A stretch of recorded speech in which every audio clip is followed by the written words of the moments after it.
नमस्कार।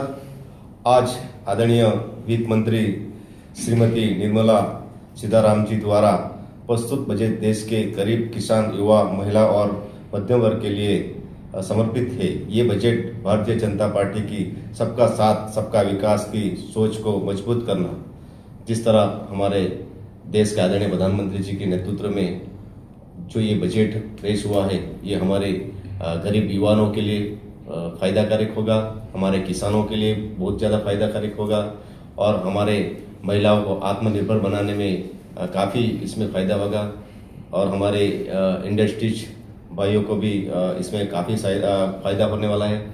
और जिस तरह हमारे आदरणीय देश के प्रधानमंत्री जी सबका साथ सबका विकास के जो रीजन 2047 का जो विकसित भारत का रीजन जो है, उसको संकल्प लेते हुए आज जो बजट प्रस्तुत हुआ है, उस बजट को ध्यान में रखते हुए और ये बजट से हमारे गरीब युवाओं सभी को इस बजट से फ़ायदा होने वाला है। तो मैं दमन जिला अध्यक्ष भरत भाई पटेल द्वारा, मेरे जिला के सारे परिवार द्वारा, मैं आदरणीय देश के प्रधानमंत्री नरेंद्र भाई मोदी जी, आदरणीय वित्त मंत्री निर्मला सीतारामन जी द्वारा जो बजट प्रस्तुत किया है, उसके लिए मैं सभी का हमारे आदरणीय प्रधानमंत्री और हमारे वित्त मंत्री निर्मला मैडम जी का हृदय से धन्यवाद करता हूँ। भारत माता की जय। मैंने आज सोशल मीडिया में दमन दीव कांग्रेस अध्यक्ष केतन पटेल का एक बयान देखा, जिन्होंने बजट के ऊपर एक मस्खरे अंदाज में टिक्कड़ किया है। मुझे उनकी टिप्पणी को सुन के देख के बहुत दुख हुआ कि एक प्रदेश का अध्यक्ष, एक पार्टी का, किस प्रकार से एक बचकाना बयान दे रहा है। उन्होंने बोला कि पिछले 10 वर्ष में हमारे संघ प्रदेश को कुछ नहीं मिला, एक झूठ। उन्होंने बोला इस बजट में हमारे संघ प्रदेश को कुछ नहीं मिला, दूसरा झूठ। उन्होंने बोला कि पब्लिक को इनकम टैक्स में कोई रिलीफ नहीं मिली, तीसरा झूठ। झूठ पे झूठ, किस प्रकार का बयान है ये? मेरे सामने आंकड़े हैं, आपको मैं दिखा सकता हूं कि इस बजट में हमारे संघ प्रदेश को 2832 करोड़ का आवंटन हुआ है। और मैं आपके माध्यम से मुरब्बी केतन पटेल को कहना चाहूँगा कि श्रीमान केतन पटेल जी, आप बड़े अर्थशास्त्री हैं, तो आप समझ लीजिए कि केंद्र शासित प्रदेश है हमारा और यहाँ कोई विधानसभा नहीं है। इसके लिए इसका सीधा बजट आवंटन नहीं होता है, ये गृह मंत्रालय के माध्यम से होता है। तो जब गृह मंत्रालय को भारत सरकार ने 2,55,000 करोड़ का बजट जो दिया है, उसमें से गृह मंत्रालय ने हमारे संघ प्रदेश दादरा नगर हवेली दमन दीव को वर्ष 2026-27 के लिए 2832.70 करोड़ का बजट आवंटन किया है। और आप ऐसा कहते हो कि पिछले 10 साल में कुछ नहीं मिला।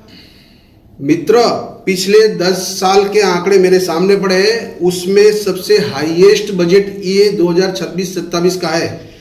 प्रदेश के मर्ज होने के बाद का आंकड़ा मैं आपको पढ़ के बताता हूं। वर्ष 2020-21 जब प्रदेश मर्ज हुआ, उसके पहले का जो हमारा सर्वप्रथम बजट था वो 2126 करोड़ का था।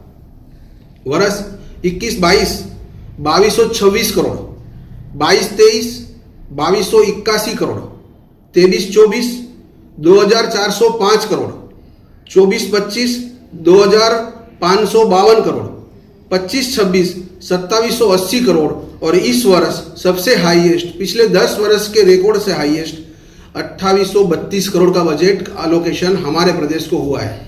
और एक सिंपल सी बात है, ये जो केतन पटेल को समझ में नहीं आती होगी, शायद कुछ ज्यादा ही पढ़े लिखे हैं।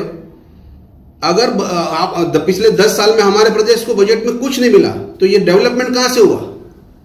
ये सारा फंड ये कहां से आया? सब ये अभी डायमंड नेकलेस जो ब्रिज का जो एलोकेशन हुआ है, हमने कहीं पढ़ा CNBC के ऊपर 308 करोड़ का ब्रिज है। कन्वेंशन सेंटर आ रहा है नमोपथ के ऊपर 250-300 करोड़ का। आज इतनी मेडिकल कॉलेज बनी, इंजीनियरिंग कॉलेज बनी, इंफ्रास्ट्रक्चर बना, गली गली RCC की सड़कें बन रही है। इतना डेवलपमेंट हो गया पिछले 10 साल में, जो एक इतिहास है। तो वो 10 साल में अगर 1 रुपया बजट में एलोकेशन नहीं हुआ, तो ये डेवलपमेंट कैसे हुआ? ये आंकड़े आपके सामने है, मैं दिखा रहा हूं ना। ये मर्ज होने के बाद के मैंने तो 7 साल के आंकड़े दिए, मेरे पास पिछले 12 साल के आंकड़े हैं। 12 साल के हाईएस्ट बजट एलोकेशन हुआ है। तो आप खाली मीडिया हाइप लेने के लिए और सोशल मीडिया में छा जाने के लिए ऐसे बयान मत करो। ग्राउंड जीरो पे होमवर्क करके काम किया करो और सोचो सामने बीजेपी वाले हैं। सर 2832 करोड़ जो हमें आवंटित हुआ है, तो उससे संघ प्रदेश की जनता को, यहाँ के टूरिज्म को, यहाँ के इंडस्ट्रियलिस्ट को क्या फायदा होगा? देखिए 2832 करोड़ इसमें ऐसा होता है कि जैसा मैंने पहले ही बताया कि होम मिनिस्ट्री को जो बजट एलोकेशन होता है तो वो हमारा 2,55,233 करोड़ हुआ, उसमें से 2832 करोड़ हमारे संघ प्रदेश को दिया है। अब उसका जब हम बाइफरकेट करते हैं जब, तो उसके अंदर में जो रेवेन्यू एक्सपेंडिचर रहता है वो 1732 करोड़ है, कैपिटल एक्सपेंडिचर रहता है वो 1100 करोड़ रहता है। ये इसके अलावा भी ड्यूरिंग द ईयर फिर डेवलपमेंट का फंड भी आता है। तो ये 2832 करोड़ तो सिर्फ बजट में एलोकेशन हुआ है, बाकी साल भर दुनिया भर का फंड आता है अलग अलग प्रोजेक्ट के लिए, वो तो अलग है। ये तो खाली मजाक करने के लिए वीडियो बना के पब्लिक में डाल के लोगों में खाली उत्सुकता जगाने के लिए कि हाँ मैं जिंदा हूं, ऐसा नहीं होता है। राजनीति ऐसे नहीं होती है।